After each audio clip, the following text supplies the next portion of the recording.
สวัสดีทุกคนต้อนรับเข้าสู่ซ่องมุกดาสาวสิงขวางชาแนลคลิปโรนี้น้องมุกดาจะพาทุกคนมากินบุฟเฟ่ยูทีอุดรนั่นเองเนาะทุกคนเมื่อกี้นี่มุกดาไปที่อีกหนึ่งห้านเนาะก็คือเป็นอีกหนึ่งห้านที่ขึ้นซื้อและกะคนมาหลายแห่งก็คือห้านต่ำทะเลบุฟเฟ่ทะเลเดือดแต่ว่าเพิ่นปิดแล้วเนาะอยู่ใกล้กับอ่า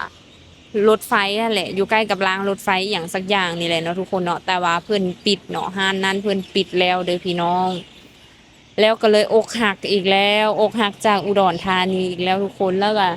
มาห้านนี้เนาะห้านนี้จะเป็นเดอะซีฟู้ดนั่นเองเนาะทุกคนเนาะก็คือหลังจากที่ว่าเข้าไปในห้านนั้นแล้วเพิ่นก็บอกว่าเพิ่นปิดแล้วก็เลยบอก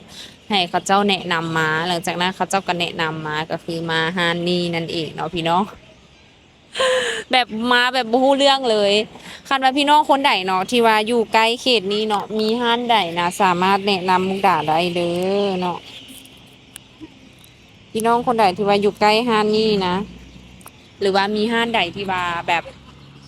อยากแนะนำเนาะสามารถแนะนำมุกดาได้เนาะพี่น้องเนาะเพราะว่ามุกดาบ่ฮู้ว่ามีห้านใดแหน่อหย่างหั้นนะบ่ฮู้ข้อมูลอหย่างเลยมีแต่ว่า ถามแกล็บเนาะแล้วเพิ่นแนะนำมาห้านนี้ก็คือได้มาห้านนี้นั่นเองเดี๋ยวเขาเข้าไปเบิ่งอยู่ทางด้านในนํกันเนาะว่าเป็นแบบใด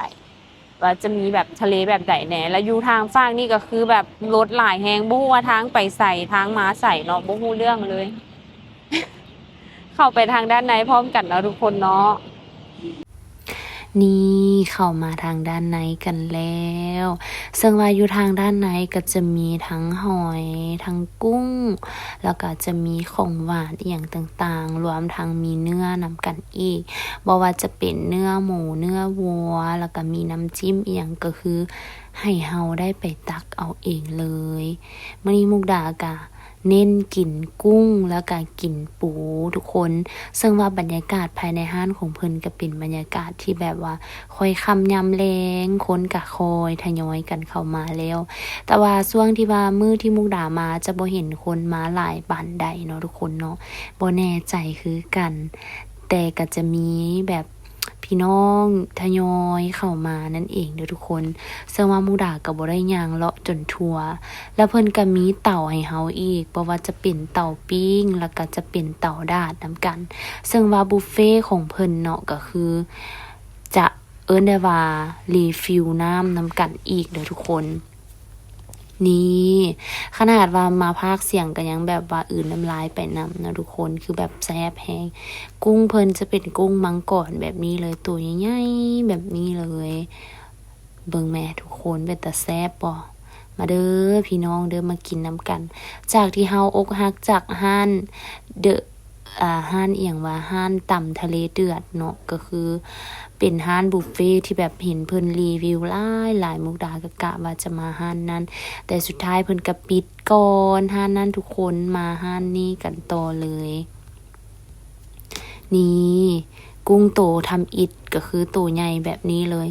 ปิ้งกุ้งนะมุกดาจะปิ้งแบบบ่ให้มันแบบแห้มหลายเนาะทุกคนเพราะว่าเนื้อมันจะไปกับ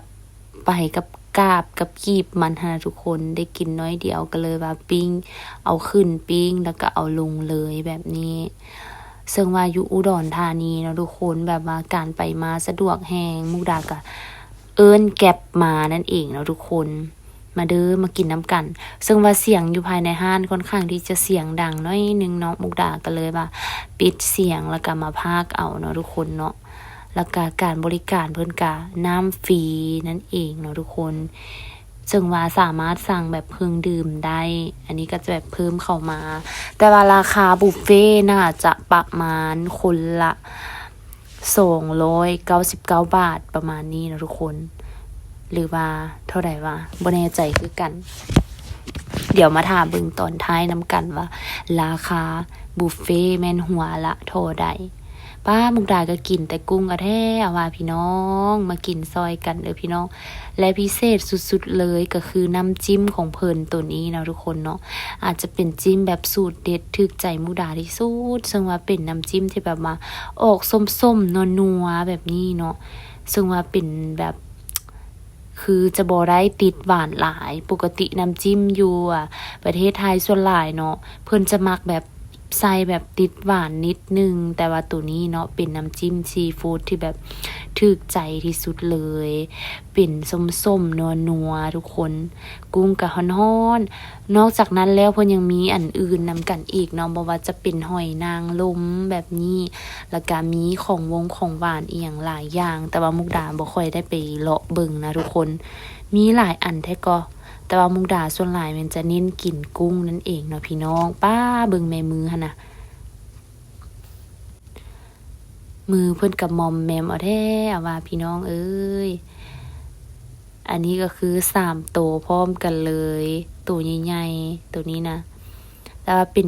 เพิ่นจะมีกุ้งน้อยนำเด้อทุกคนอันนี้จะเป็นกุ้งมังกรแล้วก็จะเป็นกุ้งที่แบบว่ากระเจ้าเอาไปเฮ็ดกุ้งแช่น้ำปลานะตัวนั้นก็มีคือกันแล้วก็จะมีบ่อนเฮ็ดตำส้มตำน้ำกันอีกเนาะพี่น้องคนใดที่ว่ามาห้านเดอะซีฟู้ดแน่หรือว่าสาวอุดรคนใดเนาะมีห้านใดที่แบบขึ้นชื่อลือนามสามารถคอมเมนต์บอกมุกดาได้เด้อคันว่ามุกดายังอยู่อุดรมุกดาก็สินำไปเนาะทุกคนเนาะคันว่ามุกดาบ่อยู่แล้วเนาะบ่อยู่อุดรแล้วเดี๋ยวเทื่อหน้ามุกดาไปก็สินำไปกินหั่นแหละพี่น้องนี่กินเพิ่นๆนำกันเนาะพี่น้องป้าพี่น้องมุกดาก็ละว่ากุ้งมังกรเอาแท้ว่า กุ้งไว้ย่างกุ้งลายแม่น้ำซื่อๆเด้อทุกคนแต่ว่าก็แซ่บหั่นแหละเนาะพี่น้องเนาะคือมื้อนี้เนาะเฮาอกหักจากร้านตัวนั้นแล้วเฮาก็มาตัวนี้คือเก่าก็แซ่บคือเก่าแหละทุกคนอยู่อุดรคือเก่าพี่น้องคนใดที่ว่ามีร้านใดที่ว่าเป็นบุฟเฟต์หรือว่าเป็นซีฟู้ดที่ว่าขึ้นชื่ออยู่แถวอุดรนะคอมเมนต์บอกมุกดาแด่แล้วก็ตัวนี้จะแม่นปูนะทุกคนเนาะ คือปู่นี่จะเอามาแต่3-4ตัวย่านกินบ่หมดเพราะว่ามื้อนี้เฮากินแต่2คนเท่านั้นเนาะพี่น้องเดี๋ยวคลิปนี้น้องมุกดาก็จะเอาภาพบรรยากาศมาให้ทุกคนประมาณนี้เด้อทุกคน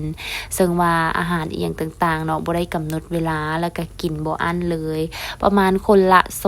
299บาทนั่นเองเด้อพี่น้องเด้อ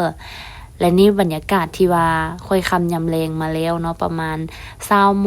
20:00ปลายเนาะก็คือ20:00อะไรทุกคนก็ทยอยมาน่าจะมาตอนดึกๆแบบนี้เนาะพี่น้องเนาะเดี๋ยวคลิปวิดีโอนี้น้องมุกดาจะได้ลาพี่น้องไปก่อนแล้วพบกันใหม่ในคลิปต่อไปเด้อพี่น้องมื้อนี้อิ่มแบบจุใจที่สุดเลยฝากกดไลค์กดแชร์เป็นกำลังใจให้กับช่องมุกดาสาวเสียงขวางเด้อเดี๋ยวมื้อหน้าคลิปต่อไปมุกดาจะเอาคลิปอย่างลงท่าติดตามแล้วก็กด follow กดกระดิ่งให้มุกดานำกันเด้อพี่น้องบ๊ายบายสบายดีลาตรีสวัสดิ์